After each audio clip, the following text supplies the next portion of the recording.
Simon, welcome to B4. Hi. Surrounded by electricity, it's appropriate that you've come from Darke and Taylor today. Maybe you can give us a little bit of background about Darke and Taylor and what you do in your role. My role is I'm a shareholder in the business and joint managing director of the business. I've just been appointed as joint managing director along with my colleague Graham Winstone, who's been at the company since he was 16 years old. So he's been there a little bit longer than me, but we're the two senior shareholders in the business. And then we've just started a succession process of our exiting MD, who's become chairman of the business. So it's been all change at Darke and Taylor this year, so a big bit of succession planning.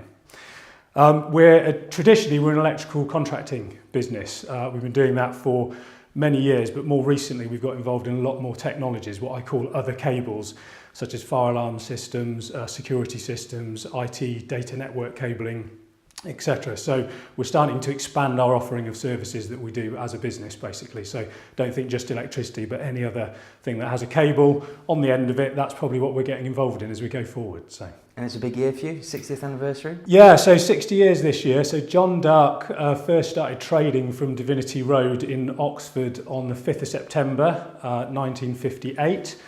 60 years later, we're still here. His name's still in the company title, which is fantastic, Darke and Taylor. We've got some celebrations coming up. So that all kicks off in June when our staff forum have put together a charity fundraising event with a hog roast and a big raffle. So lots of our suppliers have been very kind. They've offered us all sorts of raffle prizes and so on. So we're hoping to raise £2,000 for the electrical industries charity as well as celebrate our 60th anniversary. So. Fantastic. That's good.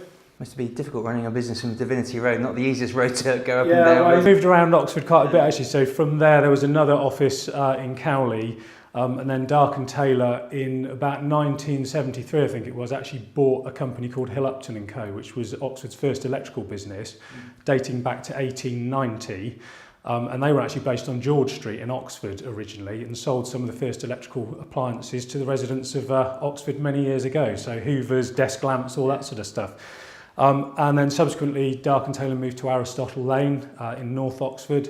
And after that, we moved to Killington. We were there for 15 years, but 2 years ago, we purchased our own offices in Longhamborough on the Blenheim Office Park. So the company's moved around, but we've always seen ourselves as an Oxford-based company. And for those younger viewers who don't know what a hoover is, you might have to Google that, but it's a modern day Dyson, basically. Yeah. So in 60 years, obviously been lots of changes, and maybe Graham's the best person to ask this question to, but you've seen a lot of changes yourself, I'm sure, in the industry and in the business. Yeah, huge changes. I mean, the changes really are around technology. I mean, the way the industry has developed.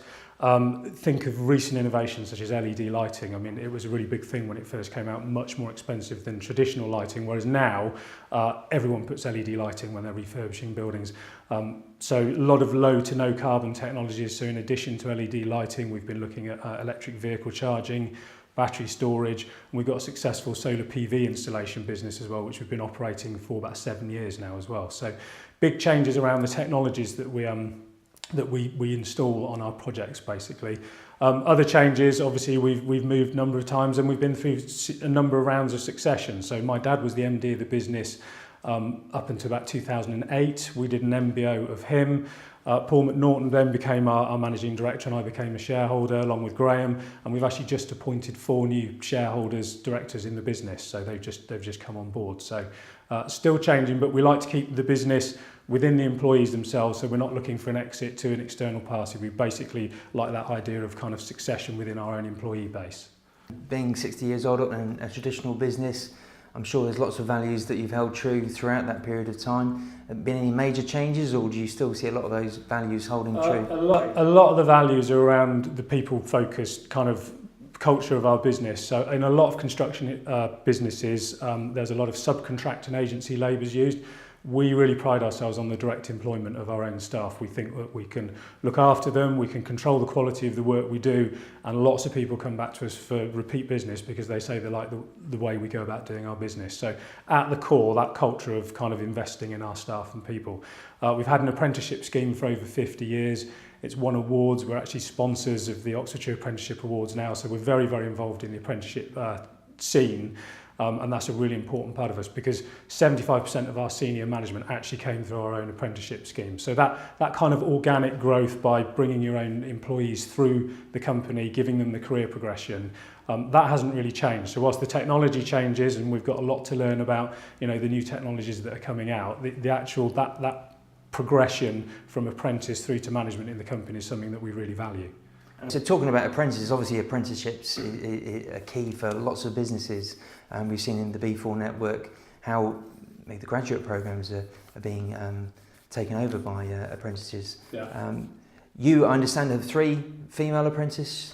We on the books. So we've been really fortunate. We kind of actively went out to see if we could attract some females into our industry, not just on the office-based side, but actually as engineers. And we currently have 3 great apprentices, and we also have one who's qualified. In fact, we've qualified our 2nd female apprentice. And that's been really positive. We had some great press out of that.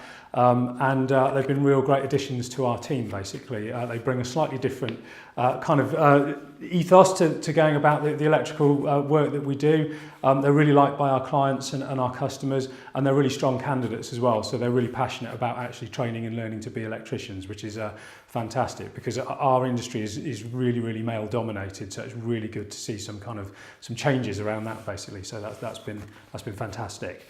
In terms of apprentices, we took on 15 last year. We take on anywhere between 8 and 15 apprentices a year, so it really is an important part of what we do year on year. I sit as the chairman of the Thames Valley Apprenticeship Ambassador Network.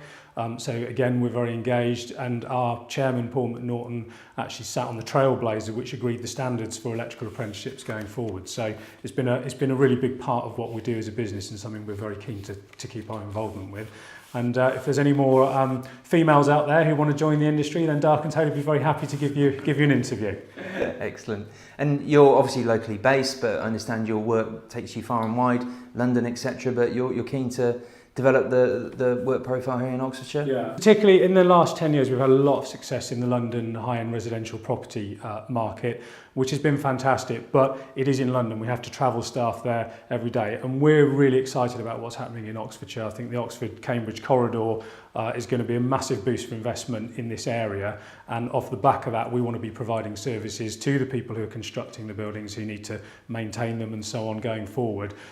Because we think we offer great service to the built environment, and we think there's going to be a lot of building going on in our county and bordering counties over the coming years. So it's a really exciting time for Darke and Taylors. I think it's a really exciting time for Oxfordshire as well. And with your new maintenance division, you're expanding as well? Yeah, we've always kind of done a bit of maintenance in the background, but it wasn't something we really majored on doing. But we've got a new maintenance manager who joined us just over a year ago. She's been fantastic. We're targeting, basically, rather than finishing a job, then going on to the next job, we're saying, well, how can we keep that client for many more years to come? And we provide a maintenance offering now from electrical maintenance, 5 yearly tests and inspections, which all commercial premises have to do, fire alarm, security maintenance, etc., etc. So, and she's doubled the growth of that part of the business, and we've got some really ambitious targets to grow that. So there's a real drive to not just doing the installation, but actually looking after it for our clients for many years to come. And given it's your 60th anniversary, it'd be nice to cap it off with an award. So I understand you're up for an award in the Electrical Industry Awards. Yeah, so the Electrical Contractors Association do their annual awards. We won one back in 2013 as Contractor of the Year, and we decided in our 60th year we ought to have another go at that, basically. So we've entered that award, and I'm pleased to say we've got through to the finals. So that's early June at the Hilton Hotel in London. But also, really interestingly, we've been shortlisted for the final of the Best Energy Solutions project. And that's regarding our solar PV installation business as well. We've done a lot of work within Oxford, specifically for Oxford University and the Low Carbon Hub. And so we're really hopeful that we'll win one or maybe both of those awards, which would be really nice in our 60th year. Why not? Well, thank you, Simon, for joining us today. Good luck with the 60th celebrations and, of course, the awards, and good luck for the future. Thanks very much, Richard. Cheers.